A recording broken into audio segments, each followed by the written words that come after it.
Véronica Castro est poursuivie en justice par son propre fils. La lettre officielle est arrivée un mardi matin. Christian Castro exige l'accès à des comptes bancaires que sa mère contrôle depuis 30 ans. Mais ce n'est pas un conflit d'argent. C'est l'effondrement final de l'une des dynasties les plus toxiques du divertissement mexicain. Dans cette vidéo, tu entendras l'enregistrement audio dans lequel Véronica admet avoir manipulé la carrière de Christian depuis qu'il avait 4 ans. Tu verras la lettre que Christian n'a jamais envoyée à sa mère, celle qui explique pourquoi il a fui le Mexique. Et tu découvriras le troisième enfant secret de Véronica, celui que toute l'industrie s'efforce de cacher. C'est l'histoire que Televisa préférerait enterrer. Dans cette vidéo, tu verras le véritable contrat que Véronica a signé lorsque Christian avait 8 ans, lui cédant le contrôle total de ses revenus. Tu verras les photos prises en coulisses où Christian s'effondre en 2004, des images jamais publiées. Et tu entendras le témoignage vidéo de Michelle Castro révélant exactement ce qui s'est passé la nuit où elle a décidé de couper définitivement le contact avec sa mère. Mexico. Véronica Castro est la reine incontestée de Televisa. 3 telenovelas avec des audiences dépassant les 40 points. Des couvertures de magazines chaque semaine, son visage à chaque coin de rue. Elle a 35 ans et le monde à ses pieds. Mais il y a un problème. Elle élève seule 2 jeunes enfants. Christian a 12 ans, Michel en a 8, leur père, Manuel Valdés, apparaît de temps en temps, paie une pension alimentaire, rien de plus. Ce soir-là, Véronica prend une décision qui détruira ses enfants. Elle est assise dans sa loge après avoir tourné une scène de Rosa Salvaje. Sa maquilleuse vient de partir. Véronica se regarde dans le miroir. Elle voit une femme de 35 ans dans une industrie qui jette les femmes à 40. Elle voit son avenir. Des rôles de mère, de méchante, de second plan, la courbe inévitable du déclin. Puis elle regarde la photo sur sa coiffeuse. Christian a 4 ans, cheveux blonds, yeux clairs, sourire parfait. Et elle pense, il peut être ce que je ne peux plus être. Il existe un enregistrement de la conversation qu'elle a eue avec son manager cette nuit-là. Il a été capté par accident sur une cassette restée en marche. Et ce qu'elle dit durant ces 11 minutes change tout. Nous y reviendrons. Christian Castro ne savait pas qu'il allait devenir chanteur. À 12 ans, il voulait être architecte. Il passait des heures à dessiner des immeubles imaginaires dans des cahiers que sa mère vérifiait chaque soir. « C'est très beau, mon amour », disait-elle. Puis elle jetait les cahiers à la poubelle quand Christian dormait, car Véronica avait déjà décidé pour lui. Véronica emmène Christian à Televisa et lui dit qu'ils vont déjeuner. Mensonge. Elle l'emmène directement dans un studio d'enregistrement. Un producteur les attend. « Chante quelque chose », ordonne Véronica. Christian a 13 ans. Il n'a jamais chanté ailleurs que sous la douche. Il est paralysé. « Chante », répète Véronica. Cette fois, ce n'est pas une suggestion. Christian chante « Ahora que te va » de Juan Gabriel. Sa voix tremble. Il se trompe dans 2 couplets, mais le producteur voit quelque chose. Il voit le nom Castro. Il voit l'accès automatique à Siempre en Domingo. Il voit de l'argent. Il voit du potentiel. « C'est bon », dit Véronica en souriant. C'est la dernière fois que Christian prend une décision concernant sa propre vie. Cette même année, Véronica le retire de l'école. Pas officiellement. Officiellement, Christian est toujours inscrit au Colegio Madrid, mais il y va 2 jours par semaine, au maximum. Le reste du temps, ce sont des cours de chant, de théâtre, de piano, de danse. Véronica engage 5 professeurs. Tous viennent à la maison. Christian étudie de 8 heures du matin à 9 heures du soir. À 13 ans, il travaille 13 heures par jour. Le week-end, Véronica l'emmène chanter dans des centres commerciaux. Christian chante entre des publicités pour des crèmes pour le visage. Michel, le plus jeune, observe tout depuis sa chambre. Il a 9 ans. Il voit Christian disparaître peu à peu. Il voit son grand frère, avec qui il jouait au football, devenir trop fatigué pour bouger. Michel apprend quelque chose de crucial. Rester invisible, c'est survivre. Christian sort son premier album à 16 ans, Agua Nueva. Véronica investit 200 000 $ de son propre argent dans la production et la promotion. Elle ne demande pas l'avis de Christian. Elle lui présente le projet comme un fait accompli. L'album se vend à 400 000 exemplaires. Véronica récupère son investissement 5 fois. Mais il y a un problème. Tout l'argent va sur des comptes que seule Véronica contrôle. Christian signe un contrat. Il a 16 ans. Il est mineur. Il ne peut pas signer sans tuteur légal. Véronica est son tuteur. Elle signe pour lui. Le contrat stipule que Véronica Castro administrera tous les revenus générés par la carrière artistique de Christian Castro jusqu'à ses 25 ans. 9 années de contrôle absolu. Christian ne lit pas le contrat. Véronica lui dit « C'est pour te protéger, mon amour. Toi, tu n'as qu'à chanter. » Ce contrat existe toujours. Il est dans un coffre-fort des bureaux de Televisa. Nous y reviendrons. Le succès de Christian est immédiat et brutal. À 17 ans, il est en couverture de magazine. À 18, il remplit l'Auditorio Nacional. À 19, il fait une tournée dans toute l'Amérique latine. Il dort 4 heures par nuit. Il mange quand Véronica l'autorise. Il a une petite amie seulement quand Véronica approuve la jeune femme. Et quand il est avec elle, Véronica est dans le salon à écouter. Une ex-petite amie de cette époque a donné une interview en 2015. Elle a demandé à rester anonyme. Elle a dit « Être avec Christian, c'était être avec Véronica. Elle décidait où on allait, à quelle heure on rentrait, ce qu'on faisait. Une fois, Christian a essayé de m'embrasser dans sa chambre. Véronica a frappé à la porte 30 secondes plus tard. Elle a dit qu'elle devait lui parler. Urgent. Elle a attendu dehors jusqu'à ce que je parte. Ça s'est produit 4 fois. Christian ne s'est jamais plaint publiquement. Dans les interviews des années 90, il parle de sa mère avec adoration. « C'est ma meilleure amie », dit-il dans Siempre en Domingo en 1993. « Je ne sais pas ce que je ferais sans elle. » Le public applaudit. Véronica est dans la salle. Elle sourit. Christian la regarde pendant qu'il parle. Il cherche son approbation en temps réel. Quand Véronica hoche la tête, ses épaules se détendent. Quand elle fronce les sourcils, Christian change immédiatement de sujet. Raúl Velasco, l'animateur, l'a remarqué. Dans une interview posthume publiée en 2006, il a révélé « Christian était le seul artiste qui demandait littéralement la permission de parler. Entre les questions, il regardait Véronica et attendait des signaux. Si elle bougeait légèrement la tête, il ne répondait pas ou modifiait sa réponse. Je l'ai vu en direct, 3 fois dans une seule interview. Pendant ce temps, Michel grandit dans l'ombre. En 1993, il a 14 ans. Il voit tout le cirque autour de son frère, les tournées, les concerts, les séances photos. Il voit aussi ce que les caméras ne montrent pas. Christian qui pleure dans les toilettes après les concerts. Christian qui vomit de stress avant de monter sur scène. Christian qui supplie de dormir 1 heure de plus. Et Véronica qui refuse parce qu'il y a des interviews. Michel prend une décision consciente. Il ne sera jamais artiste. Il étudie en silence. Il termine le lycée, entre à l'université, en architecture, ce que Christian voulait étudier. Véronica le remarque à peine. Michel est l'enfant invisible. Et paradoxalement, c'est ce qui le sauve. Lors d'un concert à Puebla, Christian oublie les paroles de sa propre chanson. Il reste immobile, micro à la main, le regard vide. Le public chante à sa place. Christian éclate en sanglots sur scène devant 20 000 personnes. Véronica est en coulisses. Son expression n'est pas l'inquiétude, c'est la colère. Après le concert, elle claque la porte de la loge.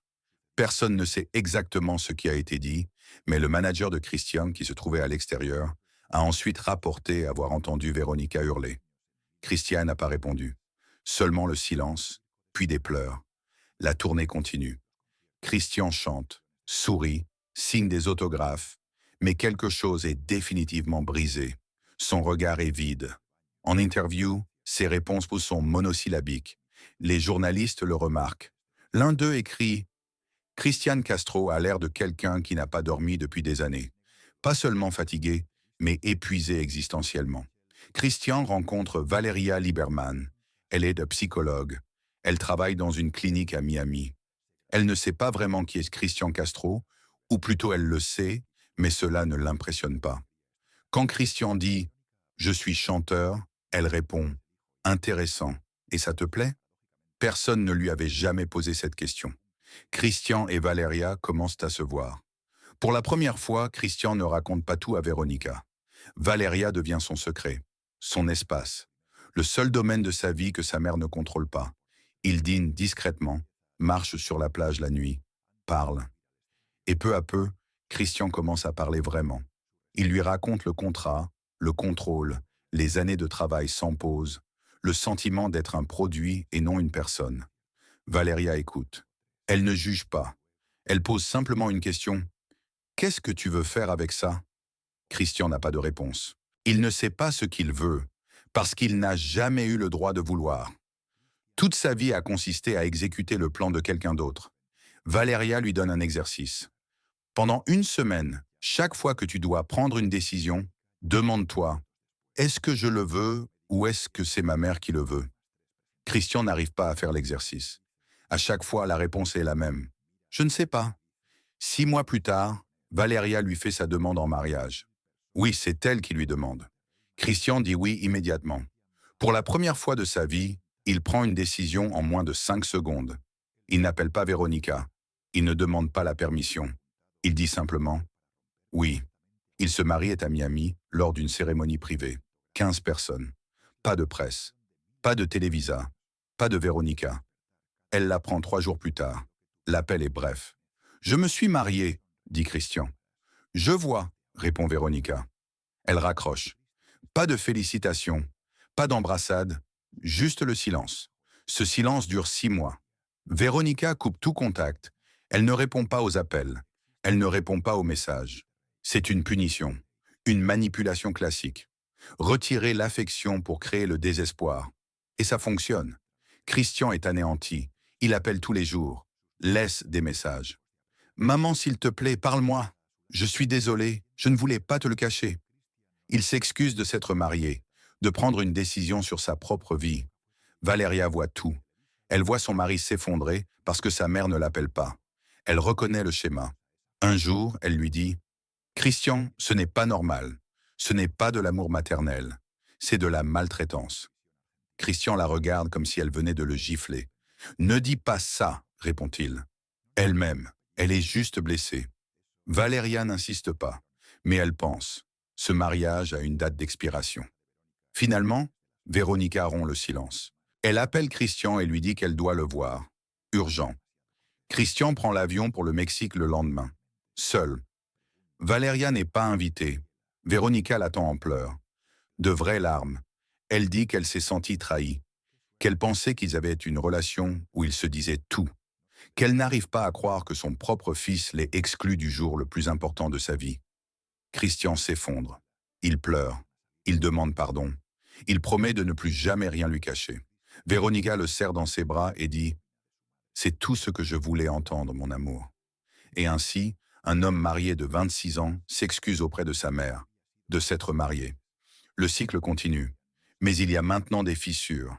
Valéria est une variable que Véronica ne peut pas totalement contrôler. Valéria a sa propre carrière, son propre argent et surtout, une voix. Quand Véronica suggère une tournée de 6 mois en Amérique du Sud, Valéria demande « Et quand aurez-vous du temps pour votre mariage ?» C'est une question simple, mais dans la vie de Christian, c'est révolutionnaire. Pour la première fois, quelqu'un place les besoins personnels au-dessus des obligations professionnelles. Quelqu'un suggère que Christian peut dire non. Véronica le ressent immédiatement. C'est une menace existentielle pour son contrôle. Alors elle fait ce qu'elle a toujours fait, diviser pour régner. Ça commence subtilement. Des remarques anodines. Valéria a l'air fatiguée. C'est intéressant que Valéria donne son avis sur ta carrière. Rappelle-toi que ta carrière existait avant Valéria. Rien de frontal, rien que Christian puisse identifier comme une attaque. Juste un poison lent. Et ça fonctionne. Christian commence à douter. Il commence à voir Valéria comme contrôlante, alors qu'elle pose simplement des limites normales. Il commence à croire qu'il doit choisir entre sa femme et sa mère. C'est un faux choix. Mais Véronica l'a construit parfaitement. Le mariage s'effondre. Christian et Valéria divorcent après 2 ans. Valéria donne une seule interview. Une seule. Elle dit « Je n'ai pas divorcé de Christian. J'ai divorcé de Véronica. Il est impossible d'avoir un mariage à 3. » Et la 3e personne avait toujours le dernier mot. Après le divorce, Christian retombe complètement dans l'orbite de Véronica, comme si ces 2 années de mariage n'avaient jamais existé. Il retourne vivre chez sa mère. Il a 28 ans. Il dort dans la même chambre qu'à 15 ans. « C'est temporaire », dit Véronica. « Juste le temps que tu te stabilises émotionnellement, mon amour. » Christian ne repart jamais. Il reste 2 années de plus. Durant ces 2 années, quelque chose de terrible se produit. Christian développe une dépendance sérieuse aux anxiolytiques. Au début, c'est médical, du Valium pour les crises de panique. Puis ça s'aggrave. Xanax, clonazepam, Rivotril. Il prend des pilules pour pouvoir chanter, d'autres pour dormir après, d'autres encore pour réussir à se lever. Tout son système fonctionne à base de produits chimiques. Véronica le sait, elle doit le savoir. Elle contrôle tout dans la maison. Elle voit les boîtes de médicaments. Elle voit Christian errer comme un zombie pendant la journée. Mais elle n'intervient pas, parce qu'un Christian sous médicament est un Christian contrôlable. Un Christian dépendant est un Christian soumis. Et la dépendance est le cœur du pouvoir de Véronica. C'est l'année où tout explose. Christian a 29 ans. Il est sur la tournée la plus longue de sa carrière. 80 concerts en 6 mois. Son corps est détruit. Il a perdu 15 kilos. Il dort 2 heures par nuit. Il prend 12 pilules par jour juste pour fonctionner. Et puis, lors d'un concert à Monterrey, son cœur manque de s'arrêter. Ce n'est pas une métaphore. Son cœur développe réellement une arythmie. Il est sur scène, au début de la 3e chanson. Soudain, il ne peut plus respirer. Cette fois, ce n'est pas de l'angoisse. C'est physique. Il porte la main à sa poitrine. Le micro tombe. Christian s'effondre sur scène devant 40 000 personnes. On l'emmène à l'hôpital. Tachycardie ventriculaire, causée par un mélange de stimulants et de sédatifs. Les médecins lui disent « Si vous continuez comme ça, vous n'atteindrez pas 35 ans. » Ils lui demandent quel médicament il prend. Christian en cite 7. Qui vous les a prescrits? Christian ne sait pas quoi répondre. Certains viennent d'ordonnance. D'autres ont été achetés par son manager sans prescription. D'autres encore venaient de l'armoire à pharmacie de sa mère. C'est un système de dépendance chimique conçu pour le maintenir fonctionnel, mais jamais indépendant. Cette nuit-là, à l'hôpital, Christian prend la seule vraie décision de toute sa vie adulte. Il appelle Michel. Son frère est en Argentine. Ils ne se sont pas parlé depuis 3 mois. Christian dit 4 mots. « Je dois partir, aide-moi ». Michel prend le premier avion. Il arrive 6 heures plus tard. Il trouve Christian seul. Véronica n'est pas là. Le manager n'est pas là. Christian est dans un lit d'hôpital, relié à des moniteurs, complètement seul. Michel demande « Où est maman ?» Christian répond en parlant avec un promoteur, essayant de reprogrammer les concerts annulés. Relis bien ça. Son fils a failli mourir et elle négocie des dates de concert. Michel s'assoit près du lit. « Frère, dit-il, tu dois partir, tu dois t'éloigner. Ça te tue, littéralement. » Christian répond « Je ne peux pas, j'ai des contrats, des obligations. Maman a besoin de moi. » Michel le regarde droit dans les yeux. « Maman n'a pas besoin de toi. Elle a besoin de ton argent. Ce n'est pas la même chose. » C'est la première fois que quelqu'un formule cette vérité à voix haute. Christian ne répond pas, mais quelque chose change dans son regard. Michel le voit. Il voit son frère se réveiller d'un sommeil de 15 ans. Il voit l'instant précis où Christian comprend. « On s'est servi de moi. » 3 jours plus tard, Christian sort de l'hôpital. Véronica l'attend. Elle a un planning imprimé. « On doit réorganiser la tournée, » commence-t-elle. Christian l'interrompt. « Non. » Véronica cligne des yeux. « Quoi ? » « Non, je ne ferai plus de tournée. J'ai besoin de repos. » Véronica change de stratégie. Les larmes. « Mon amour, je comprends que tu aies peur, mais on ne peut pas annuler. On perdrait 2 millions de dollars de pénalité. Et il y a des milliers de personnes qui ont acheté des billets, des enfants qui t'admirent, des familles qui ont économisé pour te voir. Tu ne peux pas les décevoir. C'est brillant. Culpabilité, responsabilité, peur financière, tout en 30 secondes. Avant, ça aurait marché, mais quelque chose a changé chez Christian dans cette chambre d'hôpital. « Alors perds les 2 millions, dit-il. C'est mon argent que tu contrôles. Utilise-le pour payer les pénalités. » Véronica reste sans voix. Pour la première fois en 15 ans, Christian a dit non, et il n'a pas reculé. Cette nuit-là, Christian fait sa valise. Il ne dit à personne où il va. À Michel, il dit seulement « Je vais disparaître quelque temps ». Michel comprend. Il lui donne de l'argent liquide. Il lui donne la clé d'un appartement à Buenos Aires qu'il utilise pour son travail. « Prends-le, reste aussi longtemps que tu veux. » Le lendemain, Christian s'envole pour l'Argentine. Il ne prévient pas Véronica. Il disparaît simplement. Il éteint son téléphone, change de numéro, coupe tout contact avec son manager, avec Televisa, avec son groupe, avec tout le monde. Pour la première fois de sa vie adulte, Christian est seul. Pas d'agenda, pas de concert, pas de pilule, juste lui. Les premiers jours sont un enfer. Sevrage des anxiolytiques, tremblements, sueur, insomnie. Christian passe 72 heures sans dormir. Son corps se détoxifie de plusieurs années de chimie. Mais il tient. Michel vient tous les jours. Il lui apporte à manger, lui parle. Et lentement, très lentement, Christian recommence à se sentir humain. Véronica est furieuse. Elle appelle Michel 40 fois. Michel ne répond pas. Elle engage des détectives privés pour retrouver Christian. Michel les égare. C'est une guerre silencieuse entre la mère et le fils cadet. Et pour la première fois, Michel gagne. Christian passe 6 mois en Argentine. 6 mois sans chanter, sans presse, sans célébrité. Il travaille dans un café sous un faux nom. Juan Pérez sert des cafés, nettoie des tables, gagne quelques centaines de dollars par mois. C'est la période la plus pauvre de sa vie et la plus heureuse. Parce que pour la première fois, son temps lui appartient. Ses décisions lui appartiennent. Sa vie lui appartient. Pendant ces mois-là, Christian suit une vraie thérapie, avec un psychiatre spécialisé dans les abus familiaux. Parce que c'est bien de cela qu'il s'agissait. Un abus. Pas physique, mais un abus. Le thérapeute lui donne un terme. La parentification inversée. Quand un parent utilise son enfant pour satisfaire ses propres besoins émotionnels et financiers. L'enfant devient fournisseur, objet, outil. Christian lit à ce sujet. Il lit des cas similaires.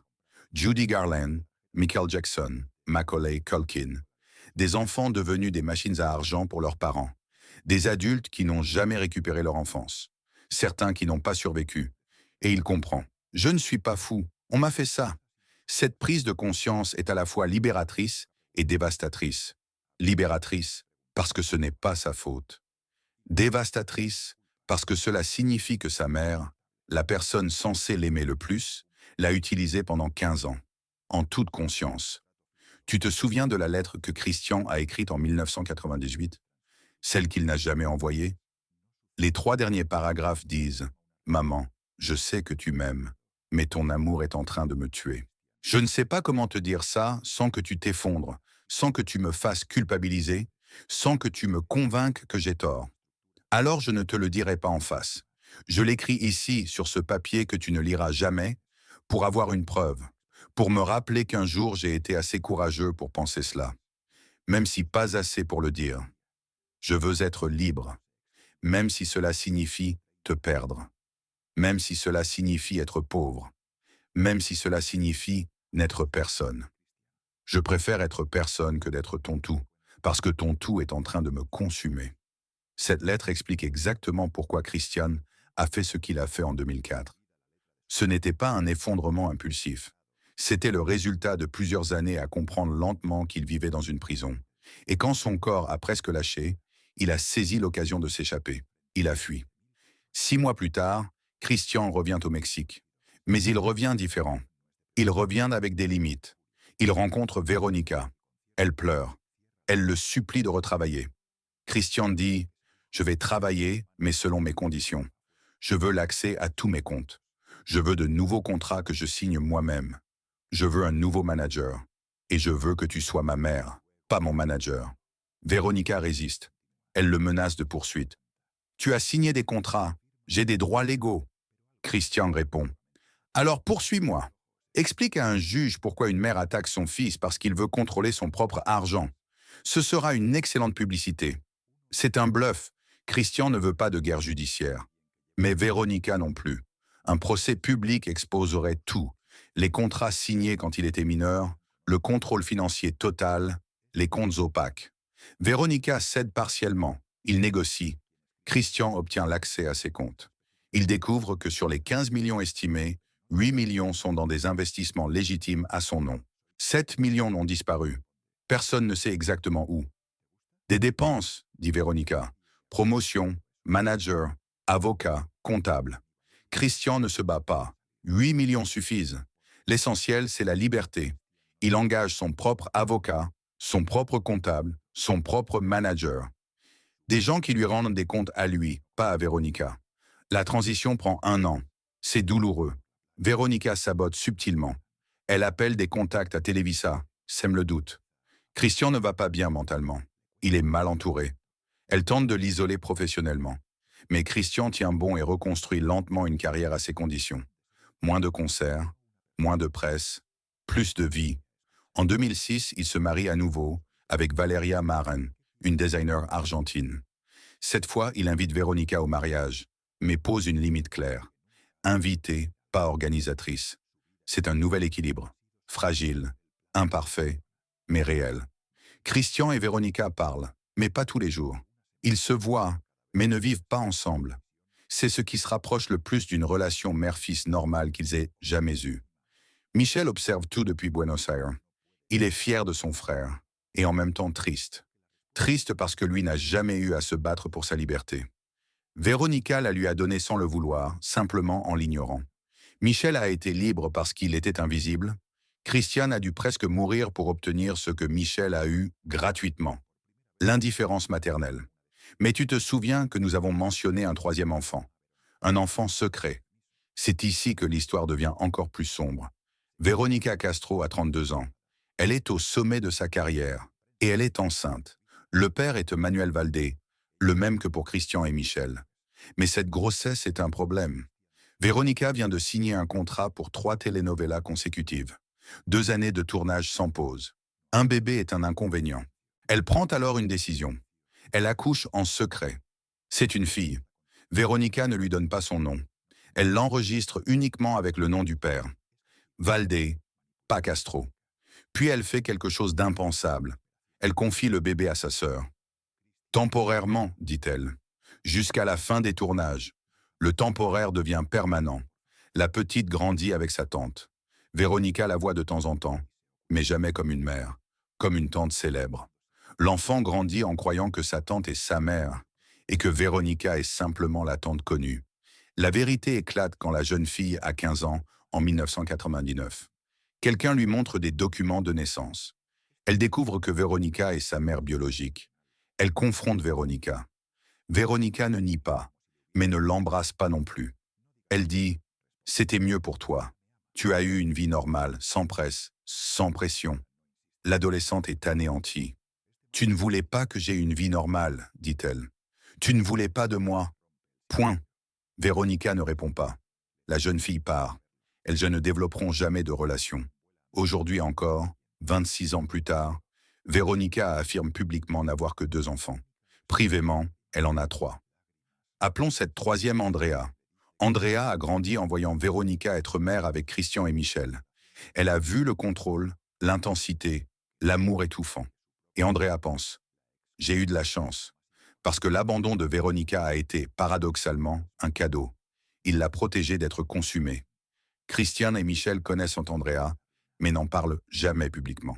C'est le secret de famille, le plus grand squelette du placard Castro. Televisa le sait, a fait pression sur plusieurs journalistes pour qu'ils ne publient rien. Pourquoi? Parce que Véronica Castro est un actif de Televisa. Et révéler qu'elle a abandonné une fille détruirait l'image de mère dévouée, vendue pendant des décennies. Andrea a aujourd'hui 41 ans. Elle vit à Monterrey. Elle est comptable, mariée, 2 enfants. Elle n'utilise pas le nom Castro. Elle ne parle pas à la presse. Elle ne veut rien de Véronica. Et Véronica semble très bien s'en accommoder. C'est pratique. Un enfant invisible ne complique pas le récit. Mais le fait est là. Véronica Castro a créé 3 enfants. Elle en a consumé un, ignoré un autre, abandonné le 3e. Des stratégies différentes. Un même résultat. Des blessures profondes. Aujourd'hui, en 2025, Christian a 50 ans. Il chante encore, mais à son rythme. Un concert tous les 2 mois. Pas de tournée, pas de marathon. Il contrôle entièrement ses finances. Il vit à Los Angeles. Il s'est marié et divorcé 3 fois de plus. Chaque mariage a duré moins longtemps que le précédent. Ses relations sont brisées. Parce que quand ton premier lien d'amour est toxique, tu apprends l'amour toxique. Tu répètes les schémas. Christian est toujours en thérapie, essayant de désapprendre 15 ans de conditionnement. Michel a 46 ans. Architecte à succès, marié, sans enfant, un choix conscient.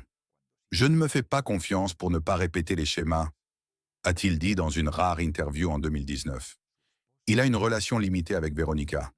Appel d'anniversaire, dîner de Noël. Rien de profond. Une distance fonctionnelle.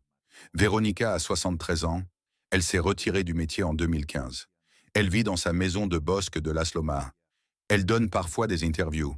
Elle y parle de ses enfants avec fierté. Christian est ma vie, dit-elle souvent. Elle ne mentionne jamais Andrea. Elle ne mentionne jamais qu'elle a failli tuer Christian avec son contrôle. Elle ne mentionne jamais les 7 millions disparus. Rien d'inconfortable. Dans une interview de 2020, un journaliste lui demande « Feriez-vous quelque chose différemment comme mère ?» Véronica répond « Absolument rien. J'ai fait de mon mieux avec ce que j'avais. Aucune réflexion, aucun regret, aucune reconnaissance du tort causé. Parce que dans son esprit, il n'y a pas eu de tort. Il y a eu de l'amour. Et si ses enfants ont souffert, c'était le prix nécessaire du succès. C'est la logique de tout parent abusif. La fin justifie les moyens. Christian est célèbre, donc la méthode était correcte. Qu'il ait failli mourir est secondaire. Qu'il ait perdu sa jeunesse est secondaire. Qu'il ne sache pas qui il est sans sa carrière est secondaire. Le résultat compte, la gloire et l'argent. Mais voici la vérité que Véronica ne comprendra jamais. Christian aurait réussi de toute façon. Il a un vrai talent, une voix exceptionnelle, un charisme naturel. Il n'avait pas besoin d'être brisé pour réussir. Il y serait arrivé entier, heureux, sans des années de thérapie pour réparer ce que sa mère a détruit. La tragédie de Véronica Castro n'est pas qu'elle ait été une mauvaise mère. C'est qu'elle croit sincèrement avoir été une bonne mère. Elle croit que sacrifier l'autonomie de son fils était un acte d'amour, que contrôler chaque aspect de sa vie était une protection, que lui voler sa jeunesse était un investissement. Et cette croyance aveugle rend toute réconciliation réelle impossible. Christian l'a compris. En thérapie, son psychiatre lui a demandé « De quoi as-tu besoin de ta mère pour guérir ?» Christian a répondu « Qu'elle admette qu'elle m'a utilisé. Penses-tu que cela arrivera ?» Après un long silence, Christian a dit « Non ». Et dans ce non, il a trouvé quelque chose qui ressemble à la paix. Pas la paix de la résolution, la paix de l'acceptation. Sa mère ne changera jamais, ne s'excusera jamais, ne comprendra jamais, et il doit vivre avec cela. La dernière conversation profonde entre Christian et Véronica a eu lieu en 2018. Christian lui a dit « Maman, tu m'as volé ma jeunesse ». Véronica a répondu « Je t'ai donné une carrière ». « Je ne t'ai pas demandé une carrière », a dit Christian. « Je t'ai demandé d'être ton fils ». Véronica a pleuré. Pas parce qu'elle comprenait, parce qu'elle s'est sentie attaquée. « Après tout ce que j'ai fait pour toi », a-t-elle dit, et tout est là, dans cette phrase. Ce que j'ai fait pour toi. Pas ce que nous avons fait ensemble. Pas ce que tu voulais. Ce qu'elle a fait, sans demander, sans consentement, en exigeant une gratitude éternelle. Aujourd'hui, quand Christian chante Azul, No Podrás ou n'importe lequel de ses succès, quelque chose est différent dans sa voix. Pas techniquement meilleur, mais émotionnellement vrai. Il chante parce qu'il le veut, pas parce qu'il le doit. Les fans le ressentent. Il est plus libre. Pas complètement. Les cicatrices de 15 ans de contrôle ne disparaissent jamais totalement. Mais il est plus libre qu'avant. Il prend ses décisions. Il vit sa vie. Et même si cette vie est imparfaite, divorce, relation brisée, années perdues, elle est à lui. Et cela vaut plus que tous les prix que sa mère l'a aidé à gagner. La question reste, est-ce que ça en valait la peine? Véronica dirait oui. Christian dirait non. La vérité est probablement entre les deux. Il est à la fois réussi et blessé, riche et brisé, célèbre et perdu. Et c'est la véritable tragédie des enfants de Véronica Castro. L'abus ne vient pas toujours avec des coups. Parfois, il vient avec des contrats, des opportunités, de l'amour. Guérir d'une famille toxique n'est ni linéaire ni propre. C'est un processus, lent, douloureux, mais nécessaire. Et reprendre ce processus quand on t'a tout volé est une petite victoire, mais une vraie. Si cette histoire t'a parlé, partage cette vidéo. Parfois, voir sa propre réalité dans la vie d'un autre est le premier pas vers la guérison.